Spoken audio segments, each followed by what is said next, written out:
नमस्कार. आपल्या चॅनलच्या कमेंट्समध्ये एक प्रश्न बऱ्याचदा विचारण्यात आला होता. तो म्हणजे दुसऱ्या विवाहातून जन्मलेल्या अपत्याला मालमत्तेत अधिकार मिळतो का? आता ह्या प्रश्नाचं उत्तर शोधण्याकरता आपल्याला हिंदू विवाह कायद्याचा अभ्यास करायला लागेल. आपल्या सगळ्यांना कल्पना आहे की हिंदू विवाह कायदा अस्तित्वात आल्यापासून आपल्याकडे कायद्याने एक पतित्व आणि एक पत्नीत्व याचा स्वीकार करण्यात आलेला आहे. साहजिकच कायद्याने कोणत्याही स्त्री किंवा पुरुषाला पहिलं लग्न किंवा पहिला जोडीदार अस्तित्वात असताना दुसरं लग्न करण्याचा अधिकार नाही. आणि असं जर लग्न करण्यात आलं तर ते लग्न शून्य किंवा नल अँड व्हॉइड असं ठरू शकतं. आता जेव्हा आपण दुसऱ्या लग्नातनं जन्मलेल्या अपत्याचा विचार करतो तेव्हा आपल्याला तो विचार दोन मुख्य अंगांनी करायला लागतो. पहिली शक्यता आहे की दुसरा विवाह हा वैध आहे.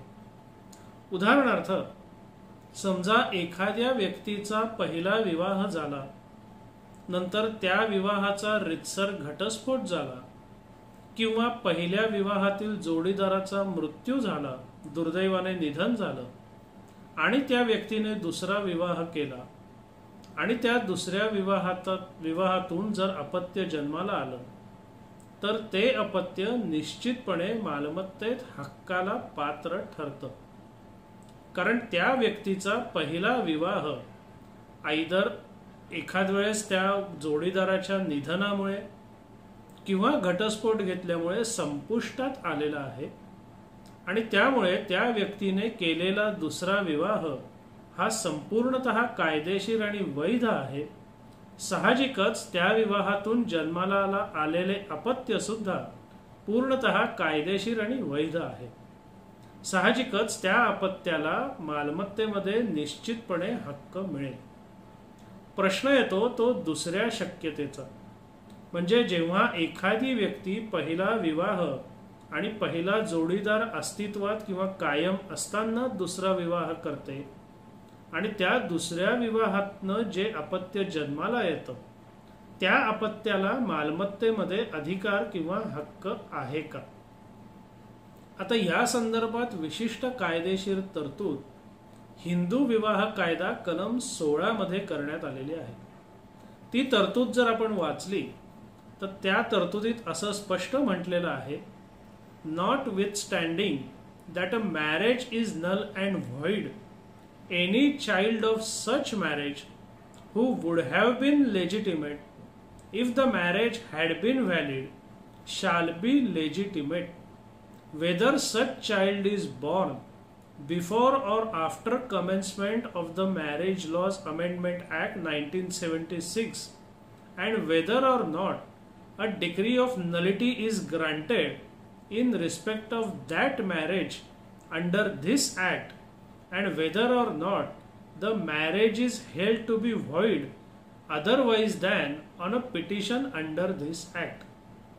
म्हणजे समजा एखाद्या व्यक्तीने दुसरा विवाह केला आणि त्या दुसऱ्या विवाहाविरोधात शून्य विवाह किंवा व्हॉइड असल्याचा न्यायालयाचा निकाल आला तर या विवाहातनं जन्मलेले जे अपत्य आहे, जे असा निकाल आला नसता तर औरस ठरले असते, ते अपत्य अनौरस न ठरता औरसच ठरेल.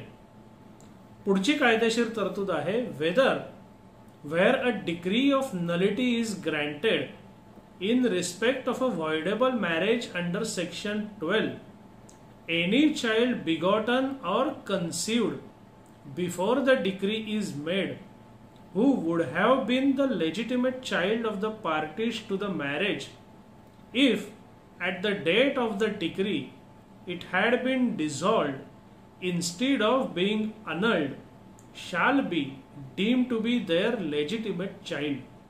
म्हणजे कलम 12 अंतर्गत एखाद्या विवाहाला शून्य विवाह ठरवण्यात आलं त्या तारखेच्या अगोदर जन्माला आलेलं किंवा गर्भामध्ये आलेलं मूल हे सुद्धा अनौरस न ठरता औरसच ठरतं। आता याच्यामध्ये पुढची अजून एक तरतूद करण्यात आलेली आहे की नॉट विथस्टँडिंग एनिथिंग सबसेक्शन 1 or 2 म्हणजे वरती आपण जी दोन कलम पाहिली, shall be construed as conferring upon any child of a marriage which is null and void or which is annulled by a decree of nullity under section 12 any rights in or to the property of any person other than the parents in any case where but for passing of this act such child would have been incapable of possessing or acquiring any such rights by reason of his not being illegitimate child of his parents। म्हणजे वरच्या उपकलम 1 आणि 2 मध्ये काहीही जरी दिलेलं असलं तरी अशा मुलांना म्हणजे अशा अपत्यांना त्यांचे जे पालक आहेत त्यांच्या व्यतिरिक्त कोणाच्याही मालमत्तेमध्ये कोणताही हक्क किंवा हिस्सा हा मिळणार नाही। आता याचा अजून एका अंगाने आपण विचार केला पाहिजे की जरी दुसऱ्या विवाहातून जन्मलेलं मूल हे अनौरस न समजता औरसच समजण्यात येणार असेल तरी त्याला मालमत्तेत हक्क मिळतो किंवा नाही हे त्या मालमत्तेच्या स्वरूपावर सुद्धा मुख्यतः अवलंबून आहे। जर ती मालमत्ता वडिलोपार्जित मालमत्ता असेल तर त्या मालमत्तेत त्या अपत्याला निश्चितपणे हक्क आणि हिस्सा मिळेलच।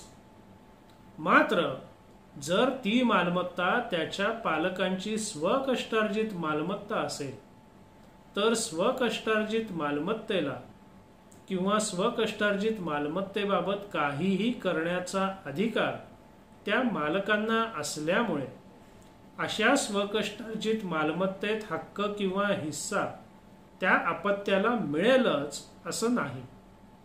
त्या पालकांनी जर त्याला द्यायची ठरवली तर त्याला हक्क मिळू शकेल किंवा त्या संदर्भात त्यांनी काही मृत्यूपत्र वगैरे केलं असेल तर हक्क मिळेल किंवा काहीही न करता जर दुर्दैवाने त्यांचं निधन झालं तर वारसा हक्काने अशा अपत्याला हक्क मिळेल।